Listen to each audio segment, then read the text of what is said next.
loh. Jadi Cuplikan kalau kita mau PowerPoint lanjut, episode ya boleh kali aja ini. kita lanjut.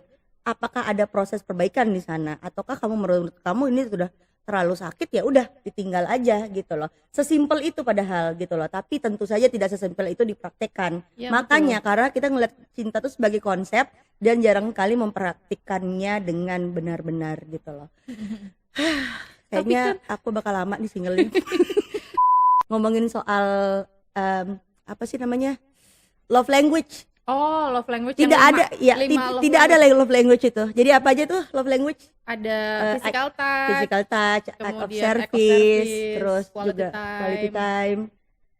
Ini semua kalau kamu cinta sama orang harusnya memang dikeluarkan semua. Semuanya, lima-limanya.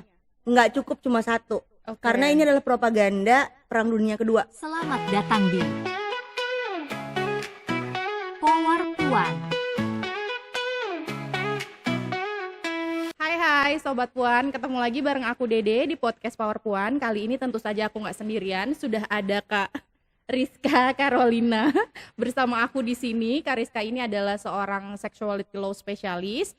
Tapi mungkin Sobat Puan di rumah nih udah sering banget nih ngeliat kakak ini warawiri beredar di mana-mana. Di mana ada acara aktivis, di situ ada Kak Rizka. Mau demo, mau party, selalu ada dia nih di mana-mana. Bener gak sih? Bener. Iya, bener juga sih. Iya juga sih. Iya. Oke, hari ini kita sama Kak Rizka, tapi kita nggak akan ngomongin soal HKSR yang sering biasa kita bahas gitu ya di dalam podcast. Tapi hari ini kita akan ngomongin cinta-cintaan. Ngomong-ngomong cinta, sebelum itu ini ada sesuatu buat Dede. Thank you for surviving. Oh, terima kasih Kak Rizka. Ya ampun, spesial banget hari ini. Mentang-mentang ngomongin cinta-cintaan, hari ini aku dapat bunga. Baru kali ini nih hostnya dapat bunga dari narsumnya. Thank you. Makanya sama-sama. Thank you. Ini Valentine bukan ya? Valentine in April. Valentine tahun depan. Valentine tahun depan. Oke.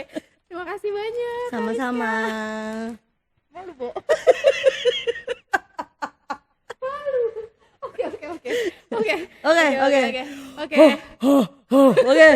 Oke nih Kak Rizka, aku mau nanya-nanya nih soal feminisme dan cinta nih sebetulnya nih. Karena Riz ini kan juga udah jadi aktivis udah lama banget nih. 12 tahun jadi. 12 tahun nih. Sebenarnya kalau di dalam feminisme tuh melihat konsep cinta tuh, relasi cinta atau cinta-cintaan tuh seperti apa sih Kak? Nah, kalau dalam feminisme sendiri itu sebenarnya nggak cuma melihat perempuan melawan laki-laki gitu loh. Melawan laki-laki. Nggak cuma gitu. Tapi feminisme itu adalah gerakan cara berpikir yang berupaya untuk mengakhiri segala dominasi, kontrol, ketidakadilan yang terjadi di society kita saat ini gitu loh. Jadi termasuk hal-hal yang kita anggap sangat personal, yang mana itu cinta gitu. Nah, aku terbuka banget pikirannya membahas soal feminisme dan cinta sejak membaca bukunya Bell Hooks yang All About Love dan Communion, The Female Search for Love. Yes, itu. Yang mana Bell Hooks itu dalam bukunya All About Love bilang bahwa yang kalau kita ngomongin soal cinta tuh nggak cuma soal perasaan, tapi juga soal care, trust, respect, responsibility dan juga komitmen gitu. Jadi kalau melihat dari kacamata feminisme, cinta itu nggak cuma aku suka sama kamu gitu loh, tapi juga cara kita memperlakukan satu dengan yang lain secara adil dan mempraktikkan cinta itu yang sebenarnya sulit.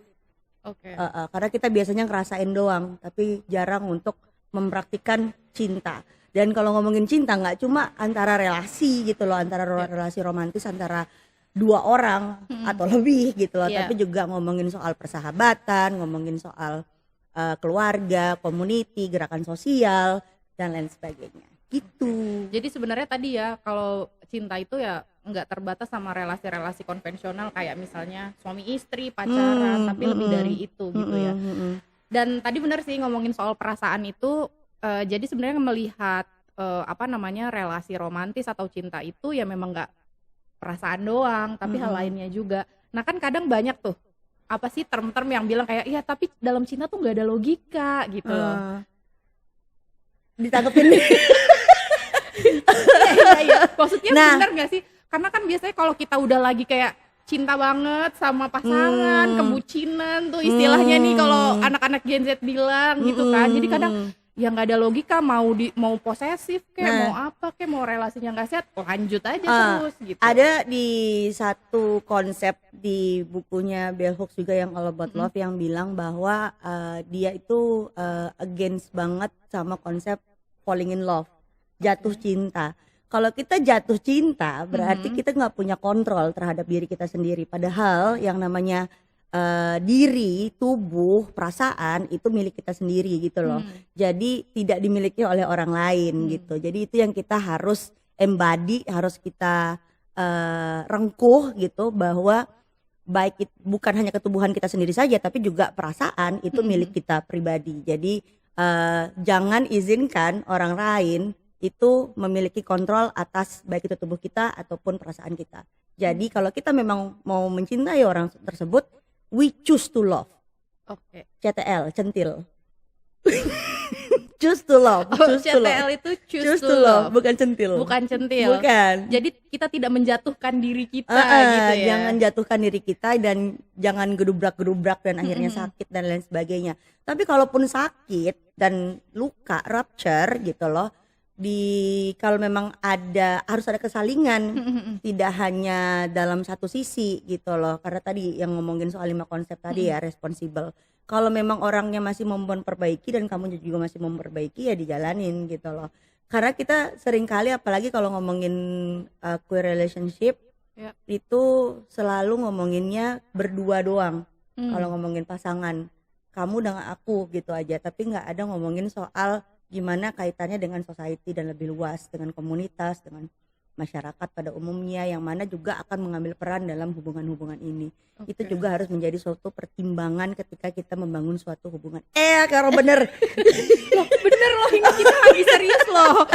Aku cuma echoing apa yang dikatakan oleh Bell Hooks aja sebenarnya gitu loh.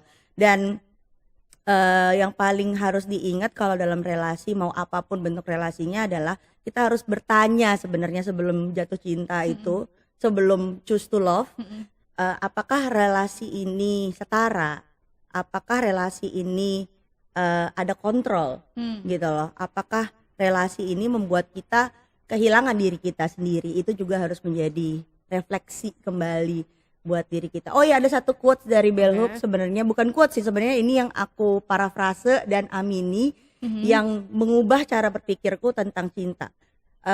Love is not necessarily needs to be equal, but love needs to be mutual. Iya, reciprocal gitu. Reciprocal, ada take and give, nggak give to give or take and take gitu. Jadi nggak berjuang sendirian guys, jadi harus dua-duanya. Apalagi gitu ya. kalau kita sekarang digerakkan kan lagi membahas soal collective care ya, yang mana dari 2022 2025 gitu kan udah mulai naik, dan gimana sih cara kita merawat dan menunjukkan cinta dan mempraktekkan cinta antara pertemanan dan sesama, yang mana sebenarnya itu dibahas juga di bukunya Bell Hooks yang kedua, Communion gitu loh. Ada satu konsep yang menurutku oke banget yang namanya romantic friendship.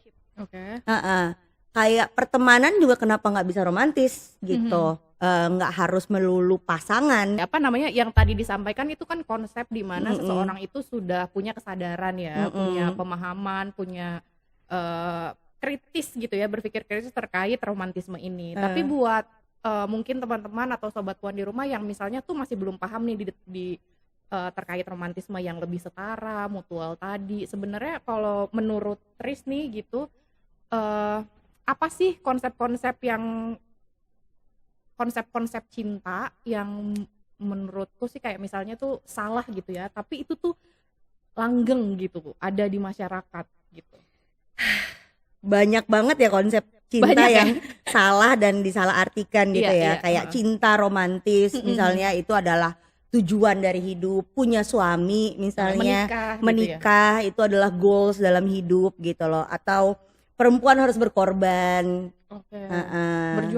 berjuang sendiri, memang sudah hakikatnya sudah menerima gitu. Terus relasinya dipertahankan aja walaupun ini menggerus dan menyakitkan gitu. Terus juga cemburu, posesif, ya kan, kontrol gitu, ih cemburu, Iya, posesif misalnya. Terus kalau misalnya kayak ngelarang misalnya, aku mau lihat HP kamu sekarang gitu, kayak itu kan privacy kamu gitu loh.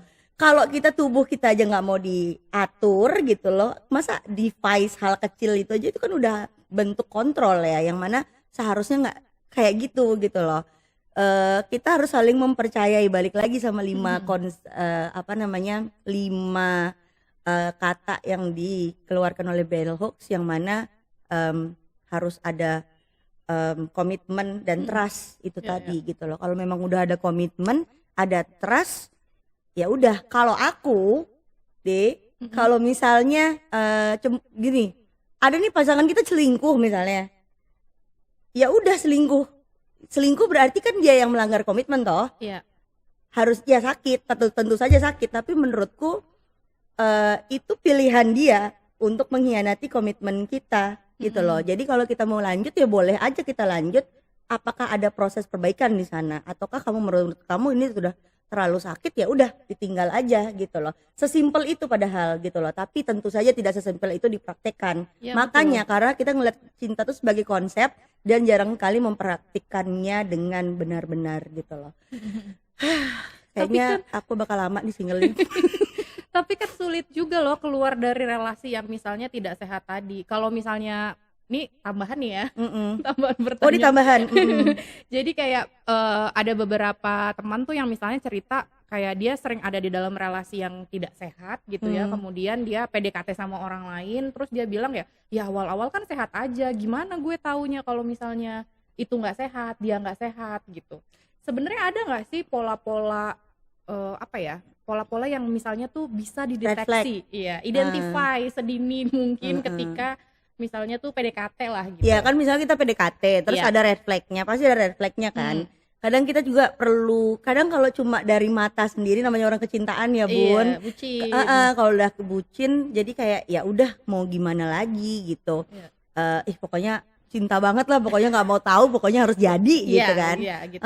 Tapi makanya itu kita butuh komunitas kita butuh society kita untuk menjadi mata ketiga kita dalam melihat, di FGD-kan dulu lah sama teman-teman gitu ya. Jadi misalnya kayaknya pacar kamu gebetan kamu ini gini nih gitu. Ya dia menerima atau tidak, yang penting sebagai teman, sebagai bagian dari care juga. Nanti ketika temannya jatuh ya jangan ditinggal gitu loh. Ya namanya orang kecintaan ya pasti maju terus ya. Nah kalau bicara soal red flag itu tadi juga, kita udah melihat red flagnya. Ini tergantung kita mau lanjut maju atau tidak. Apakah red flagnya, itu kan red flag ya. Red flag itu menurutku bukan hal yang harus dikonfirmasi, bukan hal yang udah buruk gitu loh.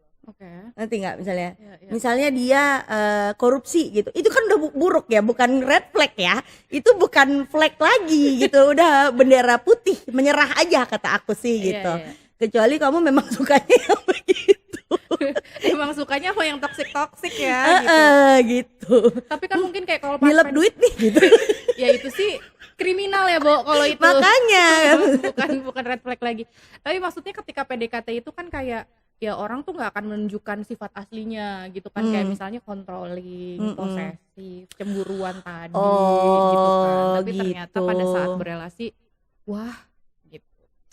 Saat berelasi ternyata makanya jangan buru-buru pacaran. Jadi emang harus ada ya waktu harus PDKT. ada waktu PDKT-nya gitu. Tapi kalau memang mau dijalani sambil pacaran juga menurutku ya tidak apa-apa kan.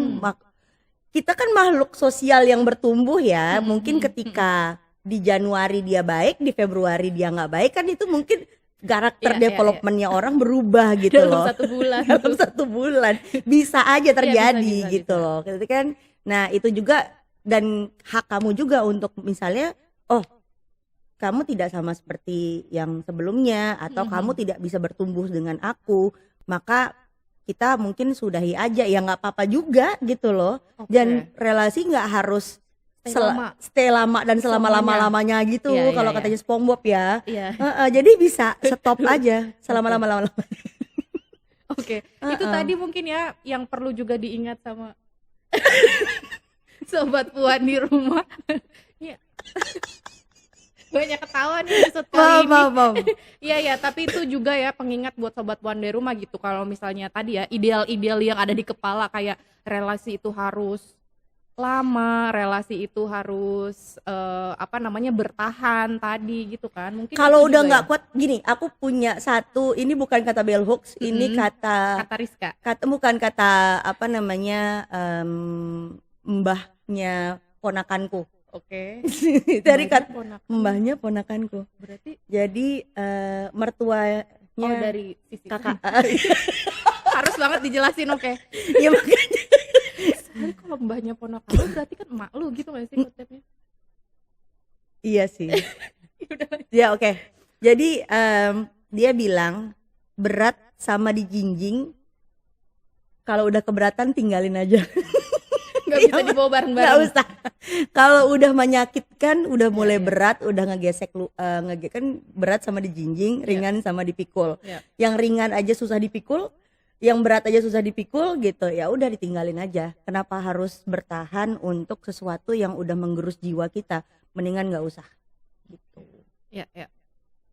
Gitu. Menarik. Nih, makasih ya Mbah. Makasih ya Mbak. Makasih ya Mbak untuk kata-katanya hari ini. Oke, mungkin tadi Rizka kan tadi banyak banget ngomongin soal buku ya. Mungkin boleh lah sobat puan dikasih nih rekomendasi buku. Oke, semua yang aku ngomongin selain omongan Mbah tadi itu semuanya ada 3 buku yang aku harap dari teman-teman Power Puan bisa membaca, karena semuanya yang aku sampaikan tadi itu adalah berdasarkan buku, bukan katanya Rizka Carolina. Kecuali kata Mbah tadi ya. Yang pertama itu All About Love dari Bell Hooks, lalu buku keduanya Bell Hooks itu Communion, The Female Search for Love, dan yang terakhir Pleasure Activism, The Politics of Feeling Good yang ditulis oleh Adrienne Mary Brown. Gitu, yang mana kita ngomongin soal tidak hanya cinta, itu tidak hanya soal relasi antara 2 orang atau lebih, tapi juga cara kita untuk merawat diri dan untuk melawan tidak harus ya dengan suara yang lantang dan keras, tapi juga bisa dengan bergembira. Dari 3 buku itu tadi ya. Mm-mm. Aku juga belum baca tuh. Kita harus dengan dunia yang makin kacau saat ini, kita harus mulai mengubah cara pandang kita kepada aktivisme ini sendiri, untuk digerakkan ini sendiri, untuk lebih enjoy dan lebih joyful dan tidak terlalu kita banyak capek ya.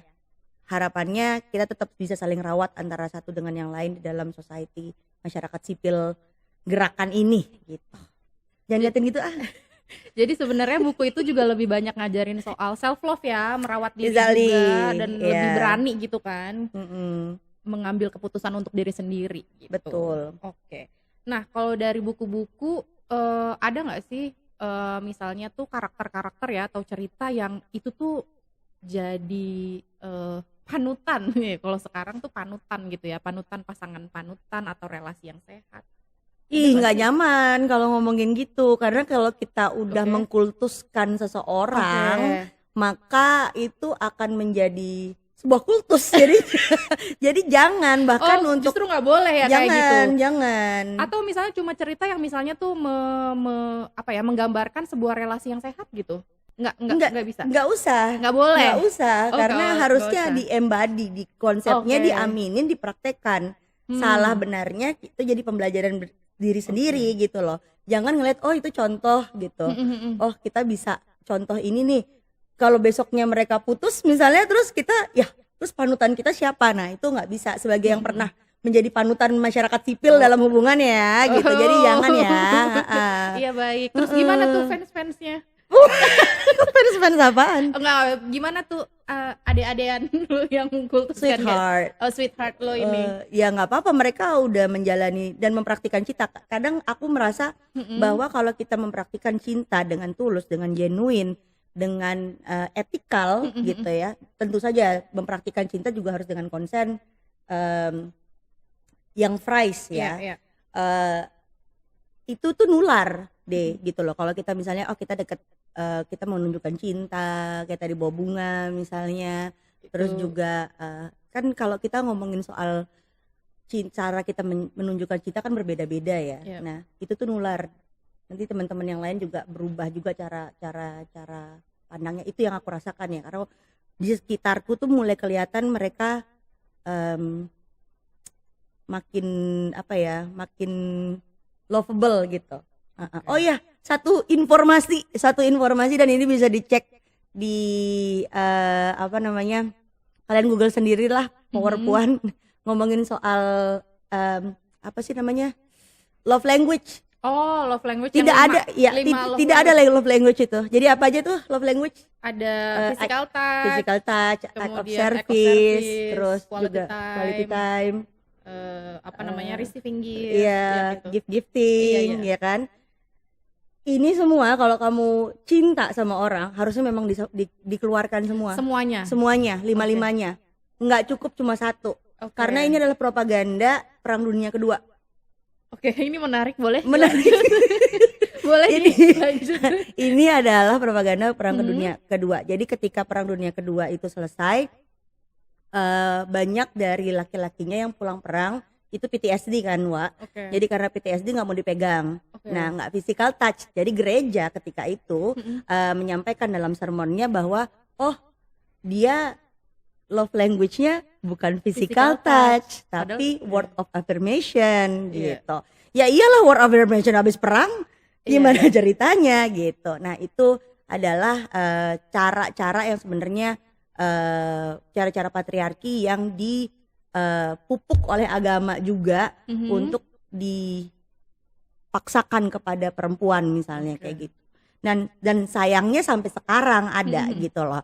Kalau kita mengambil sisi baiknya, kelimanya itu harusnya dianggap sebagai practice of love gitu. Jadi lakukan, kalau memang sayang sama orang ya dilakukan lima-limanya. Semuanya jangan dibatasi. Aku orangnya physical touch. Iya, itu Grepe-grepe jadi juga nggak boleh, kan nggak konsen ya. Kalau nggak konsen jangan. Iya, gitu. itu kadang jadi excuse orang-orang juga kan, kayak misalnya ya emang aku begini, nggak ya bisa, emang aku nggak suka. Control yourself gitu. Yang bisa kontrol dirimu cuma kamu gitu Iya, loh. Jadi tolong, aku nggak mau dipegang, jangan kayak gitu. Kalau misalnya boleh nggak ngomong gini, boleh, kalau nyaman lanjut, kalau nggak nyaman ya udah gitu, mundur gitu. Sama kayak halnya kita ngomongin soal rejection, jangan dengerin aja dong. Nanya dong. Gue lagi mendengarkan ya, gimana sih Sobat Puan? Ya udah deh, ngadep sini. Lanjut. Kalau ngomongin soal rejection Iya. gitu, kadang aku membayangkan, karena kita ngomongin soal ada hal yang berbeda antara cara perempuan menolak perempuan dengan laki-laki menyatakan cinta dengan perempuan menyatakan cinta. Kalau perempuan menyatakan cinta ditolak ya udah gitu loh. Tapi kalau laki-laki ada follow up-nya. Okay. Aku melihat itu beberapa kali, ini survei kecil-kecilan aja, observasi kecil-kecilan aja yang ada di sosial media, yang mana kalau cowok menyatakan itu, misalnya ceweknya bilang, it's okay, sorry gitu, aku nggak udah punya pacar gitu. Harusnya selesai sampai sana ya. Tapi gitu. enggak ya, Tapi enggak, enggak. kenyataannya enggak gitu loh. Padahal kalau menurutku sebagai orang yang juga suka sekali menyatakan cinta gitu, sebagai orang yang suka menyatakan cinta kepada perempuan lainnya gitu, menurutku penolakan itu rejection is the woman exercise their agency. Iya, perempuan sedang melatih agensi dia sebagai perempuan, gitu loh. Jadi aku harus sebagai perempuan lainnya juga harusnya turut bangga, hebat, berani bisa mengatakan tidak. Dan kalau udah dibilang tidak ya harusnya ya udah mundur, gitu. Iya, tapi kadang laki-laki justru yang nggak terbiasa dengan rejection itu. Tidak ya. terbiasa, aku juga tidak mengerti kenapa, dan itu belum sampai sana juga pengetahuanku juga. Mungkin kalau ngomongin soal cowok ya, Iya. minim sekali saya pemirsa. Ini mohon maaf banget. Kalau bedain cara kita mengejar dengan kita cinta, Iya. sama kalau udah enggak, boundaries kan Iya, gitu. betul. Boundaries juga harus dilihat sebagai kelambu lah gitu, bukan pintu yang ditutup rapat Iya. gitu loh. Kalau ada openingnya ya bilang misi om gitu. Tapi kalau kelambu Misi kan gitu. transparan ya. Nggak kayak pintu Apa gitu. ya, apa tirai, jangan kelambu. Iya juga ya. Tirai gitu. Jadi bisa kalau ada openingnya ya masuk lagi. Kalau Iya, iya. enggak ya Betul. udahin gitu loh. Tahu kapan untuk sudah gitu. Oke, boundaries itu suatu hal yang harus dihormati ya. Kadang kita juga kayak ada ekses perasaan-perasaan yang masih sedih gitu kan karena penolakan. Siapa sih yang mau ditolak saat ini gitu. Betul. Nah, Riz, kalau menurut lu nih, kan lu kan udah membaca banyak buku nih kan, gitu 40 kan. tahun lalu 40 tahun lalu. Nah, sebenarnya isinya smooth semua. Enggak. jadi sebenarnya membaca buku tuh punya pengaruh nggak sih? Pastilah berpengaruh ya, tapi gimana buku itu bisa merubah gitu cara pikir lo, apalagi isunya sendiri tentang relasi atau romantisme ini gitu.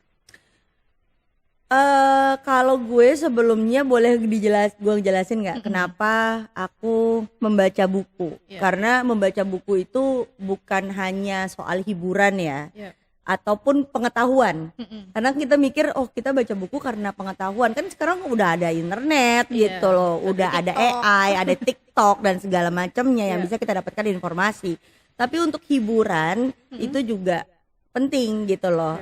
Hiburan membaca, kenapa sih ngapain membaca, kan udah ada film dan lain sebagainya. Tapi kalau menurut aku pribadi membaca itu sebuah katarsis, jadi untuk ketenangan batin. Jadi kalau lagi ribut, lagi overwhelmed dengan semuanya, aku buka buku, lalu ya udah fokusnya sama buku itu aja gitu loh. Jadi ngajarin kita buat lebih tenang, jadi kayak lari sebentar dari reality gitu, dan jujur sama diri kita sendiri, refleksi apa yang kita pahami gitu. Dan kadang ada yang orang yang juga proses belajarnya adalah menerima informasi, diproses sambil baca kali ya gitu.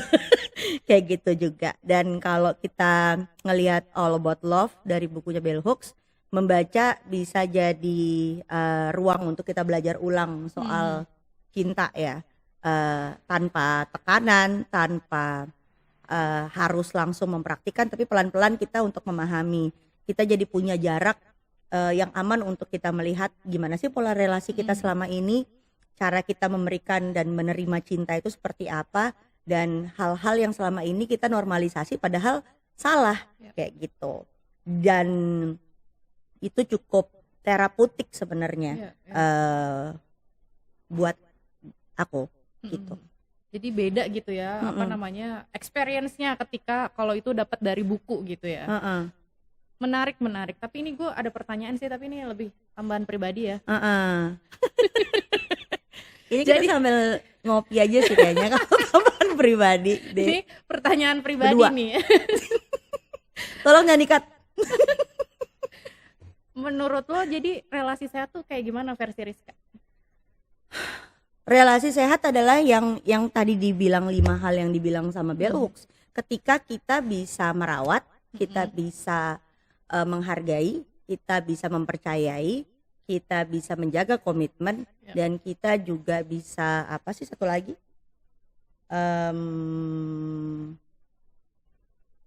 Bertanggung jawab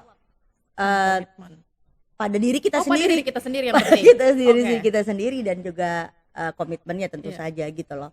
Yang 5 itu praktiknya seperti apa? Nah, itu juga yang harus kita pikirkan. Kalau aku pribadi nih, Iya, bukan pribadi. kata yang aku coba untuk apa namanya? Sudah dijalani gitu Sudah dari dipraktek, membaca yang apa dikatakan oleh Bell Hooks ya. Apa sih relasi sehat yang menurutku? Aku percaya bahwa my body my authority. Jadi apapun yang terkait dengan badanku, itu badanku, perasaanku itu perasaanku, tapi komitmennya kita jaga masing-masing sama-sama. Jadi kan kita perjanjiannya kan kalau kita bikin kontrak aja nih, sebagai anak hukum ya kita bikin kontraknya antara satu objek kan, tidak keseluruhan dunia kita perjanjikan gitu loh. Nah itu harus juga jelas gitu, boundaries dalam hubungan itu juga harus jelas apakah boleh saling lihat HP atau apa dan segala macamnya, tahu geolocation dan segala macamnya, apakah perlu sampai sejauh itu juga harus dibicarakan sejauh apa. Dan alasannya mereka minta geolocation misalnya itu kenapa gitu loh, apakah ada insecure di sana, ada ketidakpercayaan di sana. Kalau udah tidak ada ketidakpercayaan berarti udah melanggar konsep cinta yang dibilang sama Bell Hooks tadi, yang mana menurutku udah mulai tidak sehat misalnya. Jadi kalau aku itu tadi, kalaupun nanti misalnya tapi kalau ternyata dia ninggalin aku dan dia selingkuh, itu berarti dia yang jahat dan bukan aku yang jahat gitu loh. Lagi-lagi kalau kita ngomongin soal cinta dalam konsep feminis, do no harm, tidak menyakiti dan atau menimbulkan harmful kepada orang lain gitu loh. Kadang walaupun kita udah niatnya udah baik, tetap aja nyakitin orang lain gitu loh. Jadi untuk seminimalnya kita yang bisa kita lakukan selama-lamanya iman adalah untuk meminimalisir hal-hal tersebut. Kebetulan memang fokusku adalah pada mitigasi resiko. Jadi semuanya harus dipikirin dari jauh gitu loh sebelum memulai relasi baru kayak gitu. Oke. Nah, dan itu adalah konsepnya Rizka ya Sobat Puan ya. Dan setiap orang sebenarnya bisa berbeda-beda tergantung Sobat Puan. Cocok Misalnya gak sama kamu? sejauh ini sih cocok ya. Capek banget. Iya, tapi itu tadi bisa berubah-berubah, bisa berbeda-beda tiap individu dengan konsepnya masing-masing. Makanya perlu untuk mengenali diri sendiri dulu nih, gitu kan. Perlu untuk bisa tahu nih, kita tuh seperti apa, sukanya kayak gimana, butuhnya nih dengan relasi ya seperti apa. Exactly, Gitu bener kan? banget. Ya kalau kita nggak tahu mau kita apa, mendingan nggak usah berelasi dulu. Iya kan? Oke, terima kasih banyak Kris sudah mau datang ke sini. Tapi sebelum kita tutup dan ngopi, Jalan.